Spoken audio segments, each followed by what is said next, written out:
할렐루야. 오늘도 이 예배 자리에 나오신 우리 성도님들을 주님의 이름으로 환영하고, 이 시간 주님의 그 은혜와 평강이 오늘 이 예배자들 위해 함께 하시기를 간절히 축복합니다. 오늘 우리는 지난주에 나누었던 예수님이 받으신 그 세 가지 시험에 대한 이야기를 이어가려는데요, 오늘 이 말씀이 우리 삶에 나타나고 고백이 되는 복된 말씀의 시간이 되기를 소망합니다. 지난 시간에 우리는 예수님께서 받으신 세 가지 시험 중에 첫 번째 시험을 보았습니다. 그것은 돌이 변하여 떡덩이가 되게 하라라고 하는 마귀의 말이었지요. 이 시험이 말하는 것은 육체적 욕구, 더 나아가서 삶의 욕망이라고 말씀을 드렸습니다. 자신의 욕망을 내세우고 그것에 의지하여 그렇게 하나님보다 자신의 떡덩이를 좁는 삶, 이것이 마귀 사탄이 우리를 시험하는 첫 번째 시험이었고 우리의 믿음을 흔드는 일이다라는 것을 우리가 이야기했죠. 그래서 주를 믿는 모든 그리스도인들은 자신의 정체성을 하나님을 향한 그 온전한 믿음 위에 세워서, 또 하나님의 말씀 안에 세워서 떡덩이가 아니라 주의 말씀으로 살아가는 자들이 되어야 된다라는 것을 이야기했습니다. 이렇게 지난주 말씀을 제가 이렇게 다시 짚는 것은 이어지는 세 가지 시험이 서로 연결되어 있기 때문인데요, 이제 마귀 사탄은 예수님께 행한 세 가지 시험 중에 그 두 번째 시험을 하게 되는데, 그것을 보시면요, 이것은 오늘 우리가 읽은 본문 5절부터 7절에 나오는 이야기입니다. 여기서 마귀는 예수님을 성전 꼭대기에 세워놓습니다. 그리고는 그곳에서 뛰어내리라 라고 말을 하죠. 그러면 사자들을 하나님께서 보내셔서 너가 죽지 않게 될 것이다 라는 것을 이야기합니다. 우리가 이 시험을 있는 그대로 보게 되면은 마치 죽음의 공포와 어떤 관련된 것으로 느껴질 수도, 생각될 수도 있습니다. 그러나 이 시험의 핵심은 단순히 여기서 내가 뛰어내릴 수 있는가 없는가, 아니면 내가 여기서 뛰어내렸을 때 죽는가 사는가 하는 그 문제가 아닙니다. 이것은 하나님을 나의 뜻대로 조종하려 하는 시험입니다. 이 말을 들으시면 조금 이상하게 들리실 수도 있어요. 아니, 대체 누가 전능하신 하나님을 나의 뜻대로 조종하려 들까라고 생각하실 수 있죠.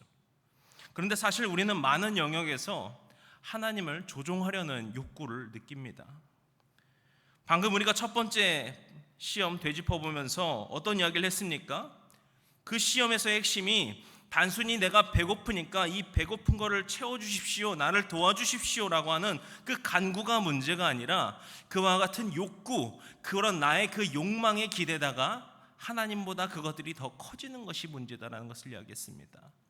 하나님의 자녀로서 주님께서 나의 모든 것을 채워주시고 나를 인도하여 주실 것이다라는 그 믿음이 무너지고 오로지 나의 욕망과 소원들로 인하여서 그것에 휘둘리고 두려움과 걱정에 쌓이게 된다라고 하는, 그렇게 우리의 믿음의 정체성을 흔드는 것이다라는 것을 말씀드렸죠. 그렇다면 이 문제가 더욱 심각해질 때 어떻게 확장이 되겠습니까?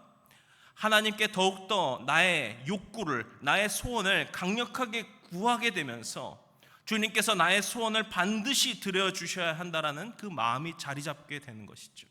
결국 이것은 소위 우리가 말하는 기도의 수단화라고 하는 현상에 이르는 겁니다. 기도의 수단화라고 하는 것은, 기도라는 것이 하나님께 감사하고 또는 회개하고 찬양하는 등의 하나님과의 그 교제라는 그 능력을 잃어버리고 오직 나의 소원들을 기도를 통해 나열하고 주님께서 나에게 그 소원들을 다 들어주셔야 됩니다라고 하는, 그저 기도가 수단으로서 전락되는 것을 말합니다. 그리고 이런 기도의 수단화라고 하는 것을 우리가 조금 더 깊이 생각해 보면은, 그 수단이라고 하는 마음 안에 자리 잡고 있는 것은 하나님께서 나의 기도를 또 들어주셔야 된다라고 하는, 내가 하나님을 어떻게든 조종해서 내가 원하는 것을 이루어야 된다라고 하는 마음이 자리하고 있다는 것을 우리는 알 수 있죠. 이것은 지난주에도 말씀드렸지만 우리가 하나님께 간구하는 것 자체가 잘못이라는 말이 아니에요. 중요한 것은 그게 우리 삶의 중심이 되어서는 안 된다는 말입니다. 주님의 자녀는 떡으로만 사는 것이 아니라 하나님의 말씀으로 살아가는 것이죠. 하나님을 믿고 의지하고 하나님의 인도하심을 따르고 그것을 구하며 살아가는 것입니다. 마찬가지로 우리 앞에 어려움이 닥치거나 우리가 너무나도 바라는 것이 있을 때 우리가 그것을 바라는 것이 잘못이 아닐 겁니다. 우리가 그것을 기도하러 구하는 것도 잘못이 아닐 겁니다. 하지만 역시 중요한 것은 그 역시 나의 중심이 되어서는 안 된다라는 겁니다. 나의 기도의 중심이 하나님을 바라보는 나의 시각이 그저 소원 송치라는 것에 머물러 있으면은 그것은 하나님을 내 뜻대로 이용하려는, 조정하려고 하는 마귀의 시험이자 속삭임이라는 것이죠. 이게 정말 조심해야 될 것은 오늘 본문을 보시게 되면은 마귀는 참으로 교활하게 성경 말씀을 인용하고 있습니다. 6절에서 그가 말하고 있는 구절은 시편 91편 11절과 12절의 말씀인데요, 이 말씀을 그대로 떼어서 마귀가 한 이야기를 그대로 보면은 뭔가 그의 주장이 일리 있는 것처럼 보이죠. 하나님의 자녀가 죽을 때가 되면은, 그런 위기에 놓이면은 하나님께서 구해주시지 않겠냐, 해봐라, 그의 말이 맞는 것처럼도 보이죠. 그런데 바로 이러한 것이 최근에 우리 사회에서도 계속 판을 치고 있는 이 종교 사기꾼들이 행하는 방법입니다. 전 사실 이단, 사이비 이런 말들을 쓰는 걸 더 안 좋아합니다. 지금 우리 사회에 판치고 있는 것들은 종교 사기꾼들이라고 저는 생각하는 편인데요, 아무튼 이들이 하는 행동들은 무엇입니까? 특정한 몇몇 구절을 똑 떼어내가지고 그것을 자기 마음대로 해석하여서 자기의 뜻을 이루려는 행위들을 하죠. 그런데요, 방금 말씀드렸던 이 시편 92편의 전체를 보면은요, 그 내용은 이 사탄이 떼어낸 이야기와는 다릅니다. 그 시의 핵심은 그 시인이 고백하는 것이 내가 오직 주 안에 거하겠노라, 내가 주 안에 거하니까 안전하노라 라고 하는 시인의 고백입니다. 92편 1절에서 2절 말씀 제가 읽어드리겠습니다. 지존자의 은밀한 곳에 거주하며 전능자의 그늘 아래에 사는 자여, 나는 여호와를 향하여 말하기를 그는 나의 피난처요 요새요 내가 의뢰하는 하나님이라 하니니. 아멘. 여기서 시인은 자신이 지존자 되신 주님의 그 그늘 아래에 살고 있노라라고 하는 것을 고백합니다. 그래서 방금 마귀가 인용한 그 11절 12절의 말씀은 내가 정말 주님을 믿는 믿음 안에서 주 안에 거한다라고 하는 그 온전한 정체성 안에서 내가 그렇게 안전하다라고 하는 것을 고백하고 있는 거예요. 그래서 이 점을 분명하게 알고 계신 예수님도 마귀의 계략을 알고 곧바로 이렇게 대답하시죠. 7절의 말씀 우리 같이 읽도록 하겠습니다. 예수께서 이르시되 또 기록되었으되 주 너의 하나님을 시험하지 말라 하였느니라 하시니. 아멘. 이것은 신명기 6장 13절의 말씀을 인용하신 말씀이기도 하지만 더 나아가서 이 마귀의 계략과 그 시험의 핵심을 분명히 짚으신 것이기도 합니다. 마귀는 하나님의 보호하심을, 하나님의 말씀을 예로 들어서 이야기했지만 그 말의 핵심에는 하나님을 시험해보라, 하나님을 조종해보라 라고 하는 함정이 도사리고 있었죠. 그래서 예수님께서는 주 너의 하나님을 시험하지 말지니라 라고 하는 것을 이야기하고 있는 것입니다. 이러한 기조는 넘어가는 그 세 번째 시험에서도 마찬가지입니다. 마귀 사탄은 이제 예수님을 높은 산으로 데려가시고 천하 만국의 영광을 보여줍니다. 그리고 자신에게 엎드려 절을 하면 그 모든 것을 주겠노라 라고 말을 하죠. 이 시험, 세 번째 시험이 말하는 것은 바로 우상 숭배를 말하고 있습니다. 우리가 첫 번째 시험으로서는 우리 인간의 욕망, 그 소원에 매몰되는 시험에 대해서 보았습니다. 그리고 두 번째 시험에서는 하나님께 그 욕망과 소원을 성취해 주기만을 바라면서 하나님을 내 뜻대로 조종하려는 시험에 대한 것을 보았죠. 이러한 흐름에서 이 마지막 시험이 보여주는 것이 무엇입니까? 이제 그 나의 욕망과 소원을 이루어줄 하나님이 아닌 다른 수단을 찾는 것을 말하는 것이 바로 이 우상 숭배입니다. 저는 이 시험은 우리 시대에는 돈이라고 하는 형태로 아주 잘 드러나고 있다라고 생각을 합니다. 물론 이것은 우리 시대의 다른 나라에서도 분명하게 나타나기는 하지만 특히 지금 우리나라에는 참 이 물질 만능주의적인 생각들이 정말 사로잡고 있다라는 생각조차도 하게 되는데요. 여기서도 우리가 분명하게 짚고 넘어가야 될 것은 이 돈이라는 것 자체는 문제가 없다라는 거예요. 사실 구약에도 종종 나오는 이 바알과 아세라도 그게 문제가 아니에요. 제가 문제가 없다라고 하는 말은 애초에 바알과 아세라가 존재를 하지 않는데 그 존재하지 않는 것 탓을 하면 뭐 하겠어요? 그 문제는 그 바알과 아세라라고 하는 그 나무 조각, 돌 조각 따위를 숭배하고 있는 그 인간이 문제였던 겁니다. 마찬가지로 돈을 저축하고 노후를 준비하고 돈을 사용하는 돈의 기능이 문제가 있는 것이 아니라, 지금 우리가 염려해야 될 것, 우리가 조심해야 될 것, 경각심을 가져야 할 것은 우리에게 돈을 숭배하고 있는 우리의 이 사회와 지금 혹은 우리가 그러진 않는가, 우리는 그 경각심을 느껴야 한다는 것이죠. 이 점으로 놓고 볼 때 지금 우리 사회, 또 우리 개인들, 또 우리 그리스도인들의 마음의 중심은 어떠한가 참 많이 생각을 하게 됩니다. 아마도 우리 그리스도인들한테 우상 숭배를 하라고, 지금 제가 어떤 신상을 만들어 놓고 여러분 여기다가 절하십시오라고 하면은 아마 웬만한 신앙인이라면 그 누구도 그렇게 할 사람이 없을 겁니다. 하지만 그렇기에 사탄도 그런 노골적인 방법으로 우리를 시험하지 않습니다. 달콤한 말들로 우리를 유혹하죠. 돈으로 할 수 있는 수많은 것들을 우리에게 보여주고, 왠지 돈만 있으면 모든 걸 할 수 있을 것만 같은 생각을 우리에게 심어줍니다. 이건 앞서 말씀드렸듯이 돈의 그 기능 자체가 문제가 아닙니다.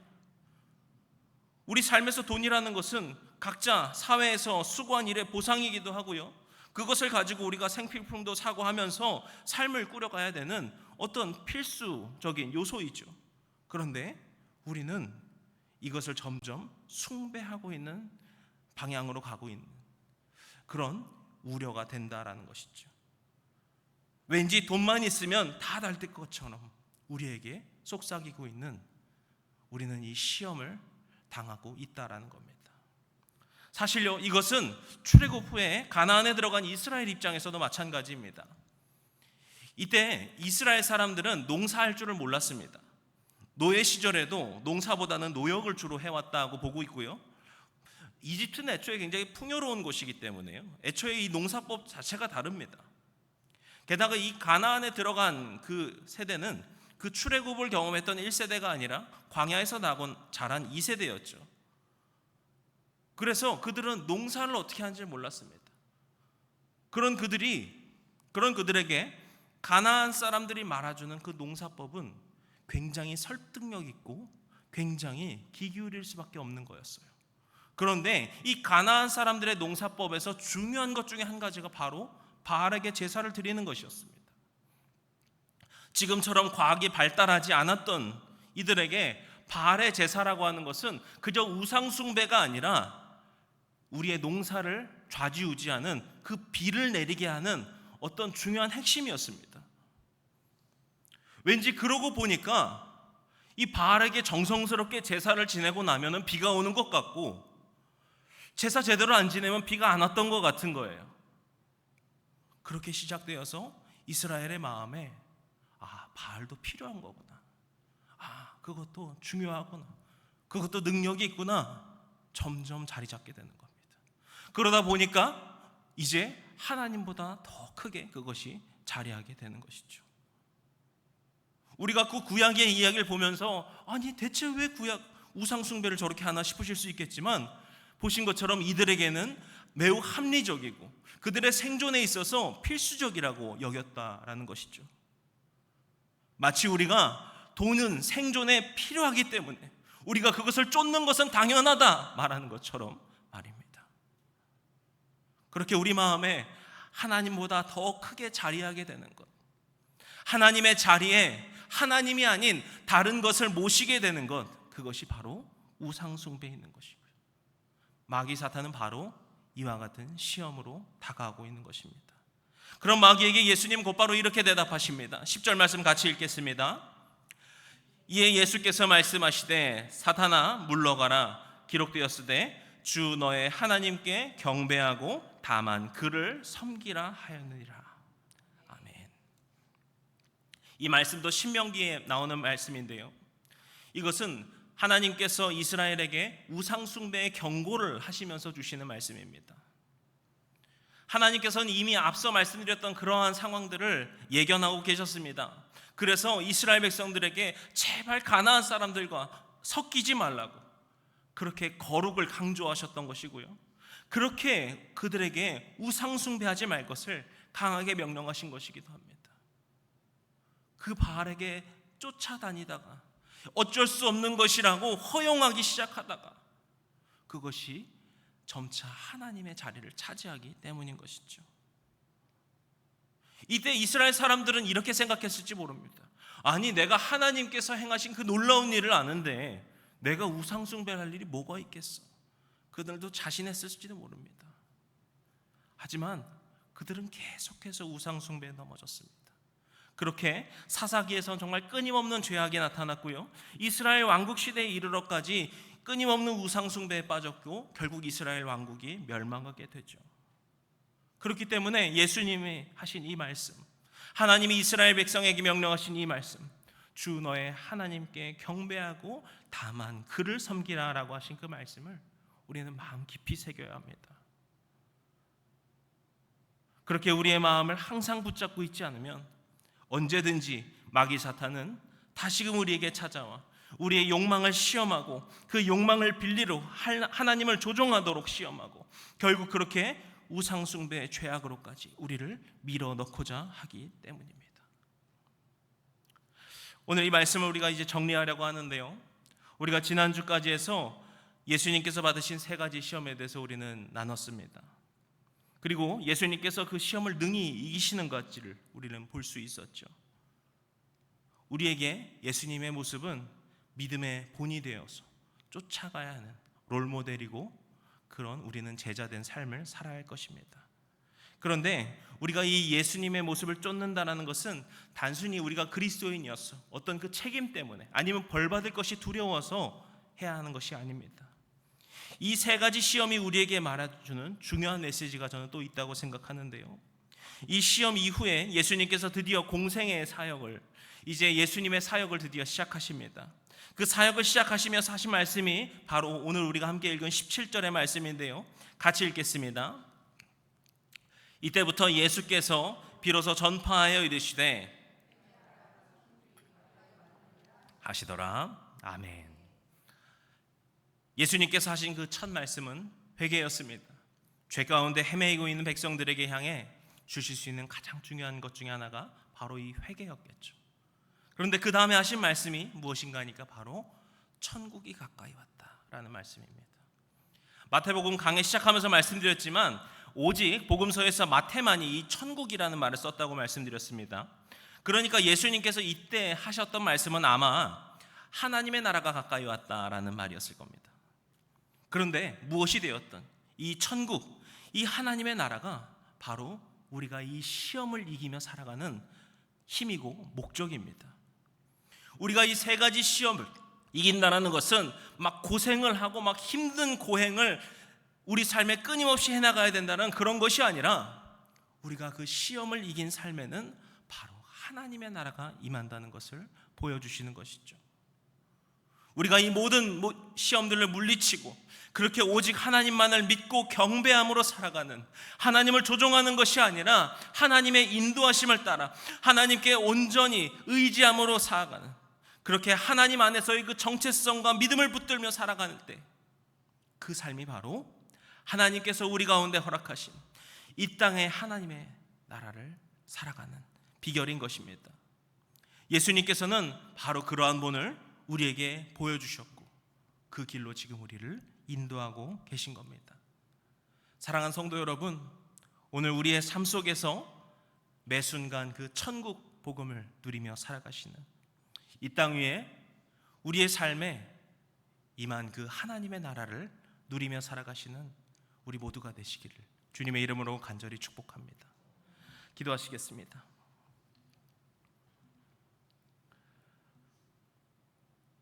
오늘도 우리와 함께하여 주시고 일하여 주시고 역사하여 주시는 주님, 오늘 우리에게 천국의 삶, 하나님 나라의 삶으로 우리를 인도하여 주시니 감사합니다. 주님께서 이 시험을 이기신 것은 우리도 그 시험을 이길 수 있노라고 우리를 인도하시는 그 길인 줄로 믿습니다. 우리도 그렇게 예수님을 따라 마귀 사탄의 시험을 이기고 살아가게 하여 주시옵소서.